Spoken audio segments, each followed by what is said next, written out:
All right, so welcome back to the AM show. Let's talk about something very interesting. Recently, the study of science and science-related programs has become quite interesting because of, the turn of, they call it the fourth revolution, because now it's either robotics or things about aerospace, much about the science, technology, engineering and mathematics programs. That is what is controlling the world now. Even today, we're in AI. It's all born out of the sciences. So a lot more, concentration has been given to that area. Now the Education Ministry says we want to ensure that we bridge the gap between the STEM science courses and the non-sciences. How are we going to do that? We have to ensure that the public really understands what is at stake here. So today, to help us understand the new direction of the Education Ministry's policy in science and STEM is the PRO of the ministry, Kwesi Kwarteng. Good morning, Kwesi. Yeah, good morning, Kwesi. How are you? I'm good. I was going to ask you to say, but yeah, it's fine. All right. Kwesi didn't come here alone. He came with the National STEM Coordinator in charge of physics at GES, David Bauer. So, good morning. Good morning. How are you doing, sir? Oh, God has been good. Physics was one of my, interesting courses when I was in school. We started learning physics when we were in second year, third term, because the university said if you do, because I was doing agric, okay. They said if you don't do physics and chemistry or elective maths, you can't go to the university. So we had to start. But it was an interesting course, and I loved it. Very, very, very. And that's why I got interested in the sciences area. But Kwesi, why this? Why are we now getting to say let's do science? But even before we get there, let's understand the gap between the sciences and the non-science related courses. All right. So, just by way of also introduction, I'm also a science student. Oh, okay. I read science from Konongo Odumase. Okay. Then proceeded to UDS, where I also read health science education. Oh. And at some point, I felt that my science background is almost being lost. So okay. I had to also even also study another area of science in occupational health and environmental safety. Oh, okay. But for now, I've moved from sciences to the analogous and humanities program. But maybe someday I may have to visit the science. But I'm a purely science student. All my adult life has been through science education until recently. Anyway, so back to the substantive question. The reason we are here. Largely, you have to situate this within global trends and in development, and the suggestion that it poses that at the end of the day, if you look at it clearly, there's a strong correlation between education and socioeconomic transformation and the fact that national development. And if you are listening to the Minister for Education, Dr. Elsedich, has always insisted that education largely is centered on three key variables. You look at access, you look at quality, and then you look at relevance. Relevance in the sense that there has to be impact of education on those socioeconomic transformation. But the point is that what is the content of education that you are providing to your people that can, at the end of the day, have a correspondence that will inure to the benefit of the country so that we will be seeing that socioeconomic transformation that we are having.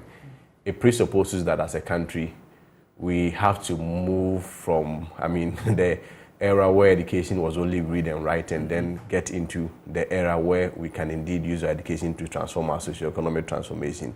What essentially means is that the human capital, the human resources that we are really preparing have to be that kind of capital, that kind of human resource that meets the 21st century demands. You will recall, if you look at the first industrial revolution where we had the development of steam engine, where the steam engine propelled machines to be able to advance manufacturing and then transition world economies from agriculture economy to industrial one. Ghana was left out. So even the whole of the African continent. Yeah, the whole of African continent was left out. At every point, looking at the second industrial revolution, where electricity was produced, mass production, industrialization, we also left out. The third industrial revolution, the whole of African continent, like we are rightly even indicated, we were just at the consumption side, just facilitating other economies to be rich. What it means is that if Microsoft is able to design a computer, we will only be buying it, giving them money. But it is about time that within this fourth industrial revolution, as a people, we have to make a conscious effort not to miss out.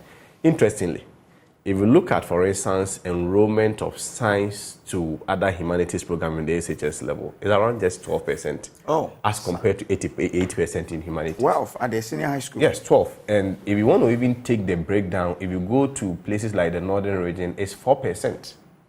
Wow. And so it is not only sad, but it is terrible. And what about the tertiary level? The tertiary level is 40 to 60. Oh, 40%. Yeah, 40%. Okay. But of course, it should rather be the reverse. The reverse should rather reflect what is here. It should rather be 60 and 40, especially when you are having a conversation within the context of the 21st century. And so the Ministry of Education, as part of efforts to reposition and realign Ghana's education, is embarking on this massive STEM campaign and create that level of awareness and say, hey, look, within the 21st century where we are training students to be critical thinkers, to be assertive, to be problem solvers, the deal and the big deal in the order of the day has to be STEM. And so against this background, I mean, the Ministry of Education is taking this bold initiative so that we're able to close the gap. And not necessarily closing the gap, but closing the gap so that at the end of the day, you have education, producing the right quality of education so that you have education inuring to the benefits of the people. So that relevance component, of course, when it comes to access from the basic level, we don't have so much of a challenge. At the secondary level, there's not so much of challenge. Even at the tertiary level, not so much of a challenge. So in terms of access, fine. But then the two fundamental questions is what quality? What is the content of education that you are providing to your people? Is it just read and write? Is it just memorization? And the minister rightly indicated that you cannot memorize yourself out of poverty. You have to provide education that solves problems. I mean, look at somebody like Zoom Lion. He's somebody that I admire from afar and I model. And I feel that we must always reference him in conversations like this. The level of education that he had, he did not say that I'm just going to look for a white-collar job, but he used to identify a societal problem in the area of filth, that I'm going to clean filth.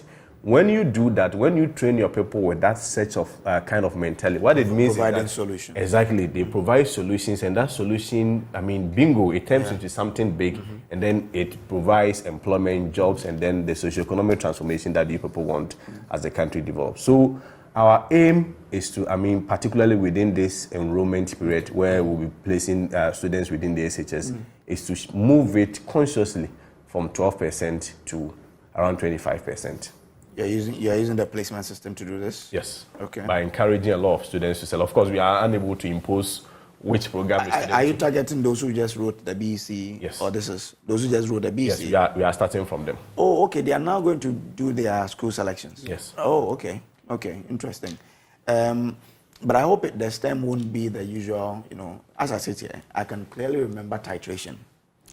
Chemistry. Yes. I can remember, measuring Ohm's law using we had a certain wire on and then as for that I can.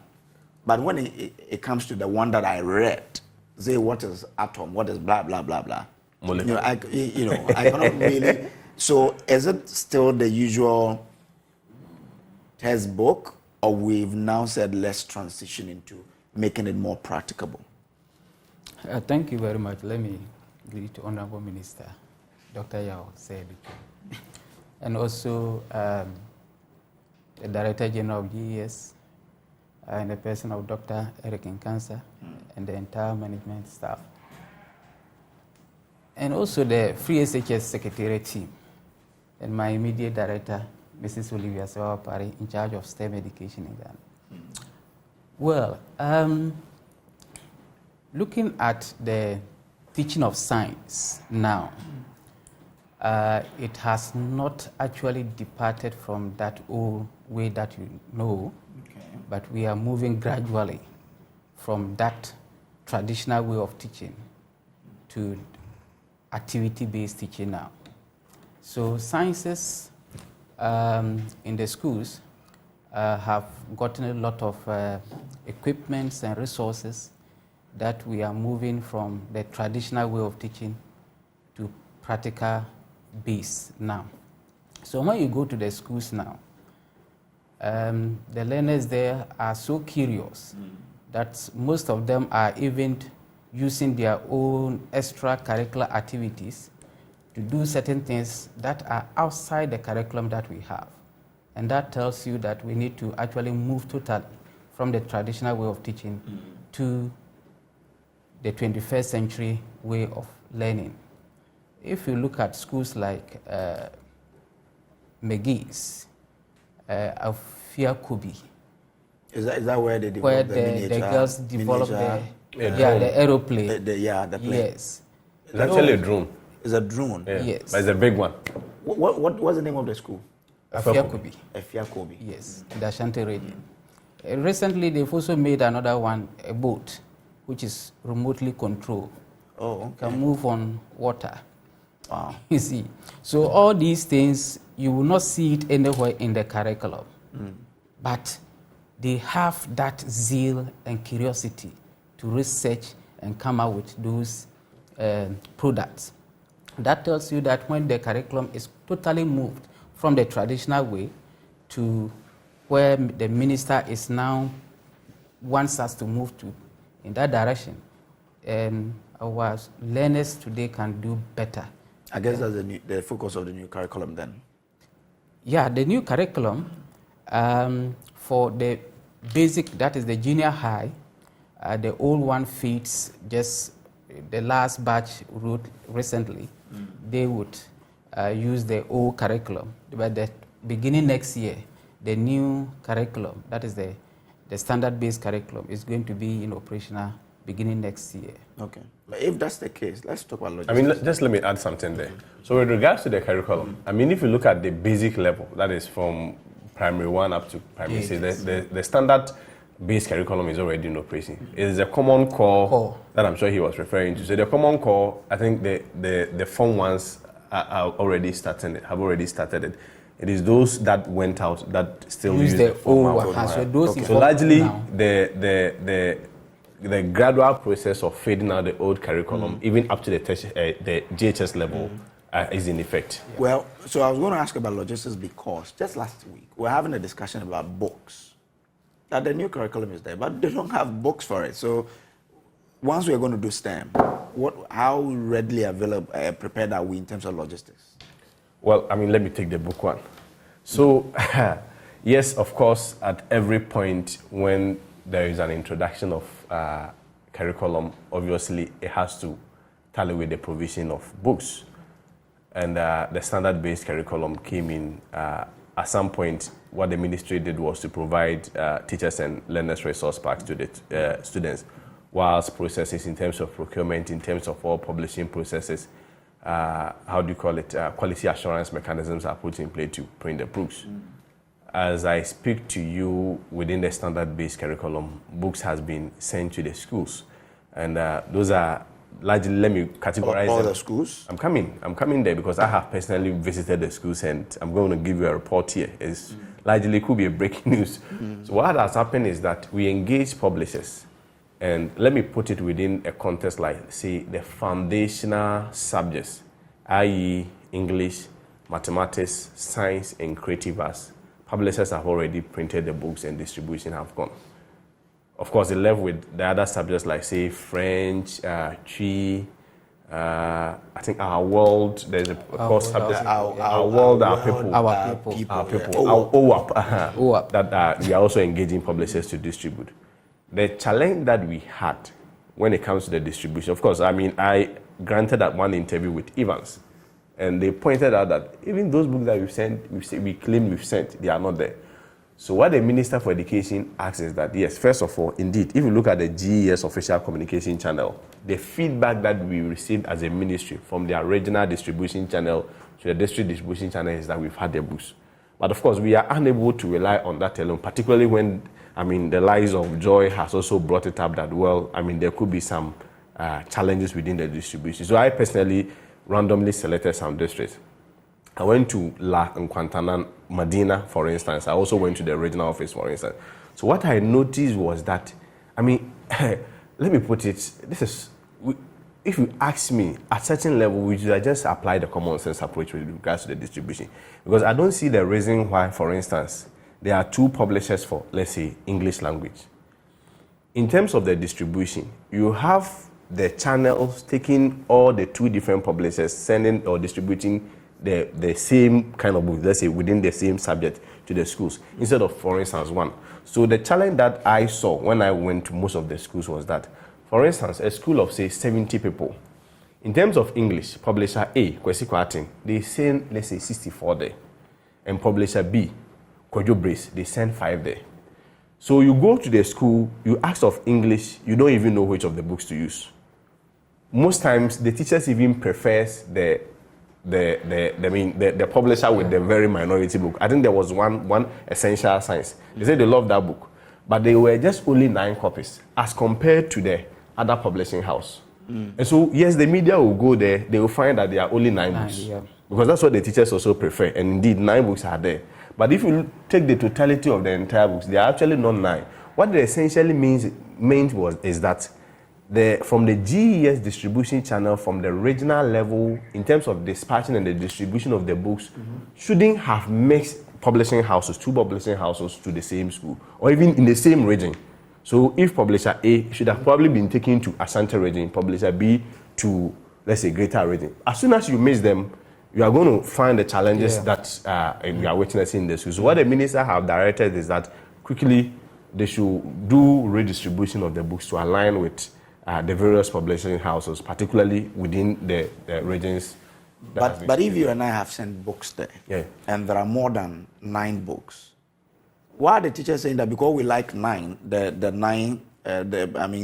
book that has 9 copies, we are going to tell the media that we have 9, when in actual fact they have more than 9? No, so that's what I'm saying that. But why are the teachers even liking the one with the 9 and rejecting the other one? You see, first of all, let me put it in this way. One is a matter of preference. And again, let me highlight that in the first place, if you look at the standard-based curriculum, it is not a curriculum that is textbook-centered.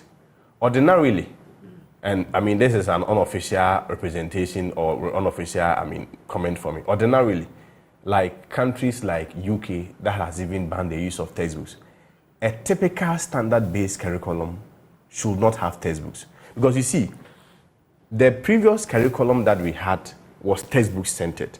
What it essentially means that a teacher will come to class and say, open to page 5 of your English book, open to page science of your science book and read. That is not how we do science. Within the standard-based curriculum, if we are talking about pollution, you allow students to create an atmosphere or an environment which is pollution-free. That is the main objective of the standard-based curriculum. Within a standard-based curriculum, textbooks are only supplementary reading materials and references for the students, even in their homes. It is only in Ghana that we may even want to, do the hybrid way, because maybe at some point we feel that we cannot just transition just very sharply like that. So then we should balance. So even if you go to the schools now, as I speak with you, ordinarily a teacher should rely on syllabus. But beyond that, we've provided teachers and learners resource packs, which largely contains every content within the textbooks. Of course, we also added the textbooks like I rightly indicated. But I admit that within the GES distribution channels, instead of, say, taking publisher A to Ashanti region, they mix them. Okay. And so you go to school, you see English books. If you ask them, depending on teacher preference, and of course, I don't want to impugn any intentions in it, but the teacher will say, we have only 5. You probe further, you ask of the inventory, and you realize that there is another 64 sets in there. Again, I also want to admit that when I went there, one of the observations that I also made is also enrollment increase. If you printed books last year and distributed, this year, rationally, you will have students also joining most of the classes. So what you're saying is that... So you get to a school that... The teachers were telling the NACA boss, who was in their school, that we don't have the books, and the NACA boss was even saying that this is not approved. You're saying that such a school would have the books, but they are still using unapproved ones. No, these are 2 different questions. Okay. So the first one... So it means that not all the schools... No, the first question has to do with quantity. That's what I've explained, that it has a result of distributional mishaps. And the second one has to do with content or quality. That is with regards to the approval. You see, let's be real here. So not all the schools have the approved books, like you said. Every school, with regards to the topics or the subjects that I've mentioned. So English, math, science, creative arts. Yes, all of them have the books. Okay. The only challenge that I saw has to do with the mix-ups with regards to the publishing houses. Okay. But in terms of the approved books and unapproved books, I mean, you see, let's be very real and practical here. You have some of the schools and their leadership engaging a lot of time private publishing houses. Oh, we are going to give you these books, you try. If you are interested, you can encourage your students to get this. I mean, those are all private arrangements that we know could happen in this country. Such books may not necessarily be approved by NACA. But you see, for me, if you ask me, I feel NACA should rather be commended for even taking that step to go and identify that there are even unapproved books. What it essentially means is that their monitoring and supervision mechanism is working well. We've directed them to take steps and take away that books. But you see, I don't want the whole conversation to be fixated on textbooks. We came here to push them enrollment. So my question was... So I wanted to stay out because when I know when I can ask me textbooks. So my question was that on the logistics for STEM, in terms of laboratories and what have you, what is our state now? Good. Now we have laboratories existing, but because of the enrollment drive that we are embarking on, definitely there's going to be a pressure on the few resources that we have. Now there's that collaboration between the ministry and SENDLOS to provide mobile laboratories. And also there have been a lot of equipments that have been distributed to the schools not long ago. I think last 2 years and last year, substantial number of the senior high schools got new equipment. And there are also plans to supply new equipments to schools that will increase their enrollment in the sciences. So in terms of logistics, I think there are plans in place to take care of the short falls of... I have a good news for him because he is coming from... No, on the logistics, just a quick one. You saw the pictures that were shown. Yes. The good news is that as I speak to you, 300 laboratories have been, retooled and re-equipped. Yeah. Throughout the country? Yes, throughout the country. 300? 300. And, you are also aware of the STEM school that has been operationalized. Newly built senior high schools, 5 of them has been operationalized this year within the school placement. So he didn't know about it? No, I'm aware about that. Okay. I'm aware about that. We are here to speak for the ministry. At the end of the day, we are to augment the information that we bring out. I speak for the ministry. So I should be in that position to be able to give the good news out there. So the placement is going to be that you're going to put students at where these laboratories are? No. Or how is it going to be done? No, the enrollment drive is geared towards the category A and B schools. Oh, okay. Yeah, so there are some students, they actually want to do science in some schools, but because of limited vacancies, you see those students ending up doing general arts. So you go to the school, the management of the school will tell them that, no, we don't have space for the sciences. But because the learners still want to be in the school, you say, okay, I'll go for general arts or any of the humanities programs and stay in the school.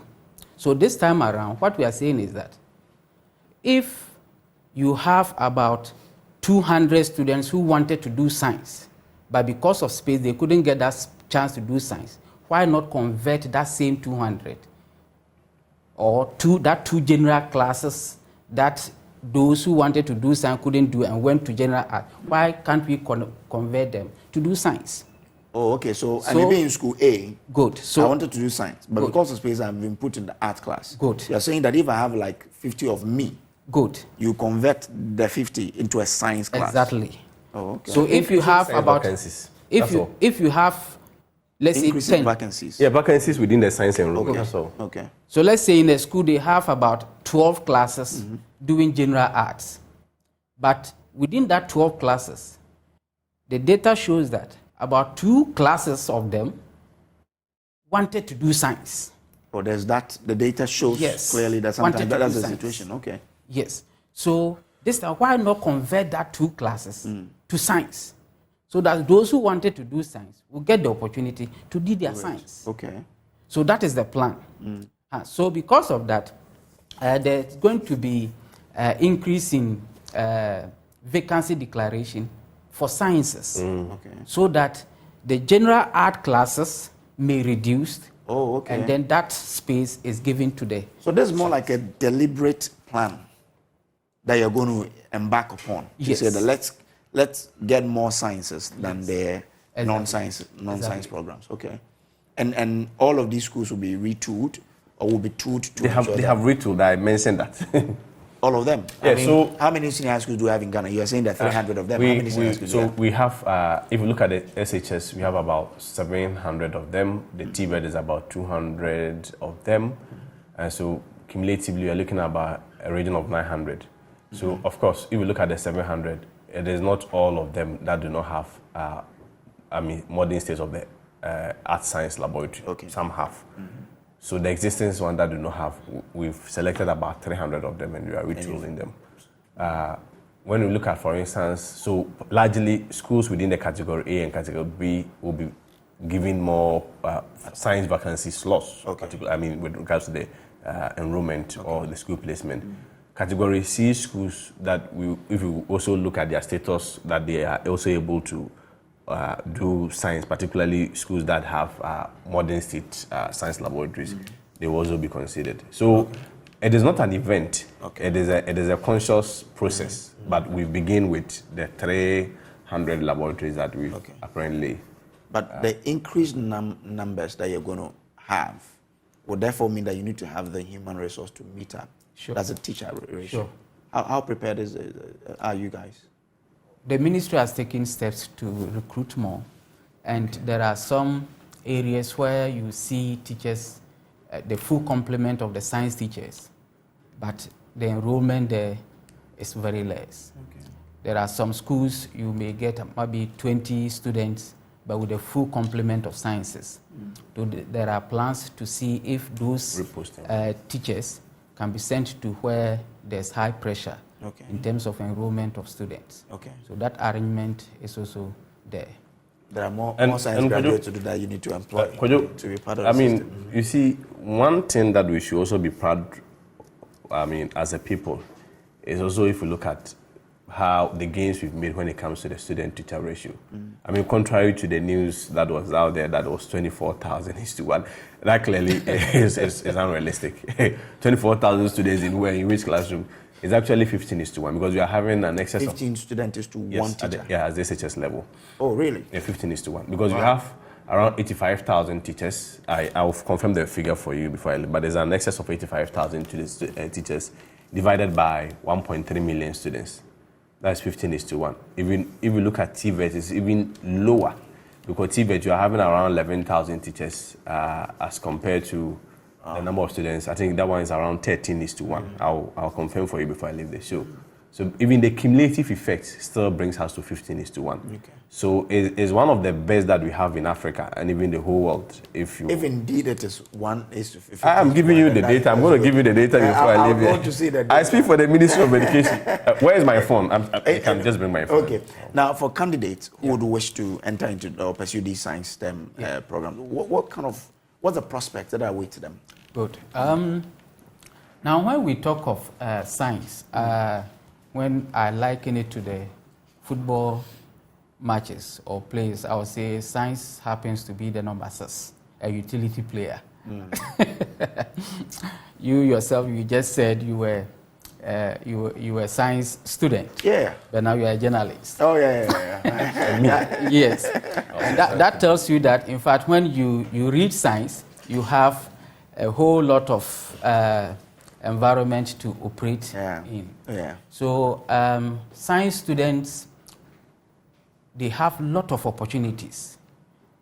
Most often, parents think that when you offer science, you can only be a doctor, you can only be an engineer or whatever. You can do a lot. Good. But science student can be a banker. Science student can be an accountant. But how do they take advantage of this aerospace and aviation? Because I'm excited by that. That is why this term is coming up strongly. Now, the STEM, when we mention STEM, in fact, the mind goes to the 4 dominated acronyms, that is the science, technology, engineering, and mathematics, but it goes beyond that. Now, looking at our current curriculum, it is preparing the learners to be critical thinkers, so that it will move them from that theoretical way of learning to more practical. We want to see students who will leave the walls of the school and be able to come out with products that will solve societal needs. Okay. So if you go into sciences, then you have the opportunity to become that engineer that you want to be. You can become the pilot that you want to be, aside the medicine that people have their minds on. Anytime we mention science, we have the ICT, that is the technology aspect. So when you take the science alone in the STEM, that 3-4 components that are hidden, chemistry, physics, biology, and agric science, they are not mentioned, but they are in there. You talk about the technology, that is where you get your AI, you get your drone engineering, you get your computing, and all the rest about technology also there. Then you have your engineering aspect, where you have the electrical engineering, auto, mechanical, and whatever. Then we have the mathematics, which you talk about the elective mathematics and also the core mathematics. Aside that, when you take a particular topic in physics, for example, energy, we can look at renewable sources of energy. And then learners can develop systems that will harness these renewable sources of energy. In the process of developing the system, you can still get the component of STEM in that particular topic that you are developing the system. Because if, let's say, you get your solar panels and you want to set it up, then engineering comes in, mathematics comes in, that technology comes in. Recently, when there was this energy competition, you see technologies that learners have been able to come up. It will marvel you. Very great ideas. So it means that the new academic year we're going to enter, we're going to see students doing more practical things in terms of STEM. Not new academic, it has started already. Oh, okay. It has started already. So if I go to my school, will I see the kids doing some of these things? Sure, that is what the teachers should be doing now. If I mention my school to you, you will be able to tell me that if I go there, I'll see the kids doing that. That is what if that's the case, then I'll go there next 2 weeks and that see is what the happening. teachers should be doing now. Okay. And teachers that are not doing, I can tell you there had been series of capacity buildings to build the capacity of these teachers to move from that traditional way of teaching to the new way of learning. Okay. So sometimes in most of our workshops, we encourage them to actually use these locally available materials, convert them to solve societal needs. So we have a lot of materials around, but because some kind of ideas are lacking, they are not able to do that. But in most of our capacity building programs, that is what we have been taking. So let me ask this question again. You're saying that the materials or the resources needed to ensure an effective implementation of STEM is in place. And we're not going to have any school say that we don't have ABC and that's why we're not able to teach STEM well. Yes. Oh, okay. So are you aware of the STEM academies? Oh, yeah. I mean, they were having it. Is it 12 or so? Yeah, the STEM academies apparently is being constructed nationwide. Each region will have it. But I recently went to the East Legon one, which is, very near completion. Okay. I'm sure you are also aware of the science resource centers. Yes. 20 of them, which is being constructed in existing, most of them senior high schools already in the country, that even the communities can take advantage on. You are also aware of Pesimpe STEM School. You are aware of the one in Eastern Region. Abomosu. 5 currently has been operational. And the good news is that even last year, during the school placement, when you look at the enrollment of these science students, it was actually oversubscribed. Yes. You have students who actually oversubscribe. So, I mean, it boils down to what he's also saying, that we may also have to realign the placement regime and give more vacancies to schools that are already offering most of these science programs. Okay. But I mean, could you let me just confirm the figures to you when it comes to teacher to student ratio? Okay. In terms of the SHS, we have 1,331,219 students. 1,331,219 students. And the teaching staff, and with regards to the teaching staff, this is in regards to just last month, the recently validated teaching staff at the SHS. That is 85,934. I mean, so you can do the calculation, the division yourself. You realize you get 15:1. Okay. In the TVS schools too, we have 11,731 teachers. And if that's one student or teachers? Sorry, teachers. 11,731 teachers. Okay. And the students are 152,537. And at that space will be 13:1. So in terms of the student-to-teacher ratio, we have one of the best in the whole world. Okay. Probably we should be the best in Africa. Okay. Now, interesting how this is going, but I hope that we really get to achieve all of that. Sure. So you are saying that my school is Bedubonso. I'm sure we are. Your school is Bedubonso is in Aguram Kwanta. Okay. I don't know if it comes readily to you. We also offer science. When I go there, will I see all of these, equipment that will help them to teach them well? Evidence-based. Go and check for yourself. Go and check for yourself and come report to us. I'll go and then I'll bring the report And out. within this 21st century space, teachers would have to be more resourceful. Okay. In some cases, you may not see the physical, but you can also use the virtual aspect of it. And in some cases, there are some equipments that you may not need the real, you can improvise.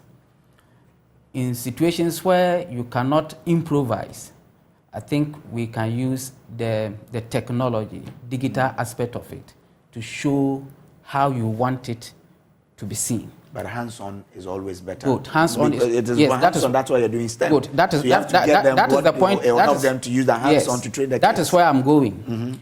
And when you see the video of, let's say, how Akosombo Dam works, Akosombo Dam's work, you get the principle, you can come back, you will not get Akosombo Dam in your home, but you can use a barrel, put your water in, raise it above a certain height, and then the water can run to turn your turbine that Akosombo water is turning. You see, in that case, haven't seen the principle of how Akosombo work in the video or virtually, you can now engage your learners to practically construct models of Akosombo Dam. But you know that this expectation of yours might probably not work, because you know how tense or depressed, for lack of a better word, how these teachers are. Sometimes they are so worn out such that him to do the extra thing you ask him to do, to go and watch how Akosombo Dam was done, put a barrel there and teach the kids, he won't do it. So you should make the things available so that it's easy for him to say, because I have the materials, I'll just use it. We don't have to make it available. Other than that, you'll be spoon-feeding the teachers, the learner. Oh, really? You'll be spoon-feeding the learner, because you want the learner to be innovative and critical thinker. So when you give the thing to the learner, how will the learner be thinking again? So in some instances, you're not going to make the materials available, but they have to look for it. I think Kwajo, I'm coming. Kwajo, you see, don't, I'm coming. It shouldn't end up with the textbooks. I'm responding. We don't have the textbooks. No, nobody have said we don't have the textbooks. I gave an explanation. You have, but I'm saying that we don't have to get there for us to be told, we don't have aeroplane, maybe the hangar. That's why we're not teaching I'm coming. So, it's the same place that I'm coming. For me, and from the Ministry of Education, is a balance of the two. So if you recently heard the minister speak at the St. Louis event where he said that we are going to introduce virtual free SHS, he was largely talking about the same thing. What essentially means that is a way of boosting or increasing access. At the same time, ensuring that you are maintaining the quality component of education. So most of the practical lessons, in order to also augment the practical lessons, you also introduce a virtual one. I mean, all over the world, even in universities, we use simulations and other things. So it's just a way of augmenting it, not necessarily the lack of availability. Thank you are aware we've introduced them. But before you go, there's a letter from the Ghana Tertiary Education Commission, GTEC. It says We write at This is the an ambush. instance of the Honorable Minister of Education requesting you not to pay monthly salary and allowances for the month of August 2023 to the teaching staff of all 46 colleges of education, CTAC. However, any arrears before August 2023 should be validated and paid. We count very much on your cooperation and urgent action, please. And this is addressed to the Controller and Accountant General. Why this? Well, there is a history to that, very briefly. So, CTAC had their conditions of service expired. And so, I mean, the requirement was that they negotiate or engage their employers and agree on the new conditions of service. That was done and approved by even the Ministry of Finance for onward payment. But right after the approval, CTAC raised a concern. And their major concern was that 4 of the items, according to them, they flagged it because according to them, their point is that has been unilaterally changed by Fair Wages and Salaries Commission. So what we, the Ministry of Education, even did was that, well, indicate those 4 items, let's look at it again, and then prompt the Ministry of Finance for them to take into account. That was done. Approval was given for payment. But that was around 21st of July, because we were just entering into August. And the Ministry of Education informed CITA that this is where we are. Everything has been approved. In any event, we are going to, even in terms of your payment, all outstanding arrears are going to be backdated. And so you can then go to work, because all the concerns that you were looking for has finally been resolved.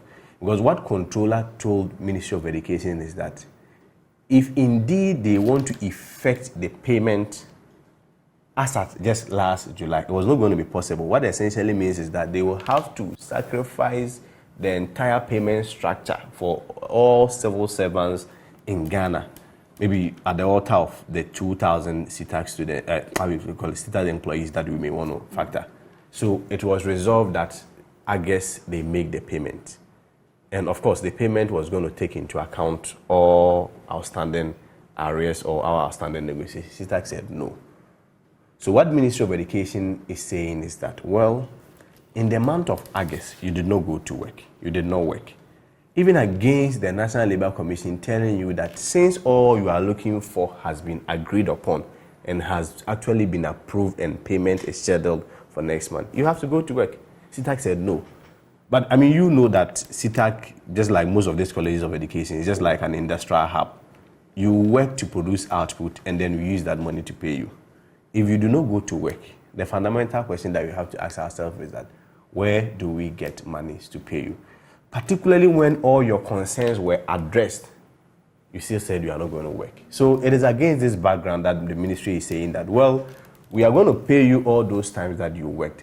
But the time that you did not go to work, even against a directive from the National Labour Commission, we invited you on 3 different occasions and you refused to enter appearance. It's only fair that government is unable to generate any money elsewhere, because ordinarily where you work is where you ought to generate money to be paid. I mean, and I've always insisted that apart from government of Ghana, instances like this where you take your employers for granted is at very minimal. This, if you ask me, will be difficult to happen in the private sector. It's because of, I'm short of time, as I was going to ask you, but these teachers, the students there don't pay on a monthly basis. So why are you then linking it to a month affair? No, but you see, when if students does not pay on monthly basis, at the end of the day, you work for your employer. Oh yeah, sure. Where do you think your employer should get money to pay you? Okay. All right. Okay. As for that, I've run. Or you think you can absent yourself for a whole month and your employer will pay you? I cannot do it here. So, but why do you expect that to be happening No, in the sector? I mean, everybody and their 10 seconds on the women right. So from here, we want parents to encourage their learners, their wards, that science is not meant for those, in those days, they will see they are sharks, but everybody at all can. I'm not a shark, I read science. See, so they should encourage their children or their students who have just completed BCE to choose science, and there are more opportunities there for them. Are so many prospects in science. And they will get, in fact, they also have that idea that when they choose science, they will not get, but they will get it. So they choose science. Thank you. This is still the AM show, and grateful to you, David Bauer, National STEM Coordinator in charge of physics at GES, and Kwesi Kwating Piaro for the Ministry of Education. Well, it's been a wonderful conversation here, but let's pick your thoughts on the issues that we've discussed. Call us on the lines on the screen, and then you can have your thought. But we'll just take a very quick break. We'll be back.